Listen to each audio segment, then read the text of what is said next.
India गठबंधन से नाराज फारूक अब्दुल्ला, कांग्रेस पर उठाए सवाल। फारूक अब्दुल्ला ने इंडिया अलायंस और खासकर इंडियन नेशनल कांग्रेस पर उम्मीद के मुताबिक काम न करने का आरोप लगाया। उन्होंने कहा कि जम्मू कश्मीर के मुद्दों पर मजबूत और एकजुट रणनीति की कमी गठबंधन में नाराजगी की बड़ी वजह है। हज किराया बढ़ने पर विवाद, ओवैसी ने उठाए सवाल।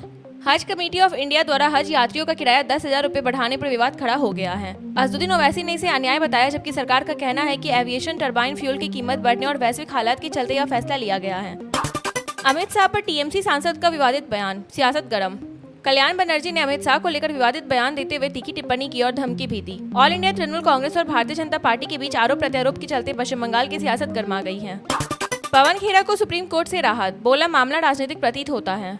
सुप्रीम कोर्ट ऑफ इंडिया ने पवन खेड़ा को अग्रिम जमानत देते हुए कहा कि मामला पहली नजर में राजनीतिक प्रतिद्वंदिता से जुड़ा लगता है। अदालत ने उनकी निजी स्वतंत्रता की रक्षा को जरूरी बताते हुए कस्टडी में पूछताछ की जरूरत पर भी सवाल उठाया। बंगाल चुनाव आईबी रिपोर्ट का दावा फर्जी, सरकार ने किया खंडन। पश्चिम बंगाल चुनाव से पहले वायरल कथित आईबी रिपोर्ट को प्रेस इन्फॉर्मेशन ब्यूरो ने फर्जी बताया है। रिपोर्ट में ऑल इंडिया तृणमूल कांग्रेस को 200 के पार सीटें मिलने का दावा किया गया था, जिसे सरकार ने पूरी तरह खारिज कर दिया। यूपी में चिराग पासवान की एंट्री, 2027 चुनाव पर नजर। चिराग पासवान की पार्टी लोक जनशक्ति पार्टी ने उत्तर प्रदेश में 2027 विधानसभा चुनाव लड़ने का ऐलान किया है। अरुण भारती ने भदोही में कार्यकर्ताओं को संबोधित करते हुए समाजवादी पार्टी, बहुजन समाज पार्टी और नेसद पार्टी को चुनौती दी। अनिल अंबानी की गिरफ्तारी पर सुप्रीम कोर्ट में सवाल, सरकार ने जवाब टाला।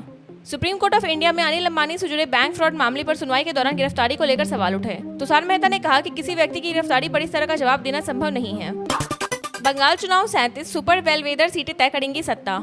पश्चिम बंगाल में चुनाव नतीजों से पहले 37 सुपर बेलवेदर सीटों पर नजर टिकी है, जो पिछले 51 सालों से विजेता का सही संकेत देती रही हैं। ऑल इंडिया तृणमूल कांग्रेस और भारतीय जनता पार्टी के बीच कड़ी टक्कर में इन्हीं सीटों के शुरुआती रुझान सत्ता का रुख तय कर सकते हैं।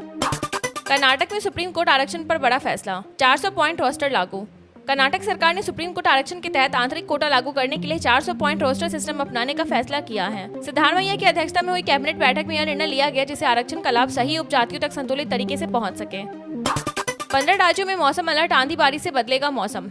इंडिया मेट्रोलॉजिकल डिपार्टमेंट ने अगले 7 दिनों के लिए देश के कई हिस्सों में आंधी, तूफान और बारिश का अलर्ट जारी किया है। बिहार, उत्तर प्रदेश, दिल्ली, हरियाणा और राजस्थान समेत 15 राज्यों में तेज हवाओं और बिजली गिरने की आशंका है। इससे गर्मी में राहत मिलेगी, लेकिन खराब मौसम का खतरा बना रहेगा।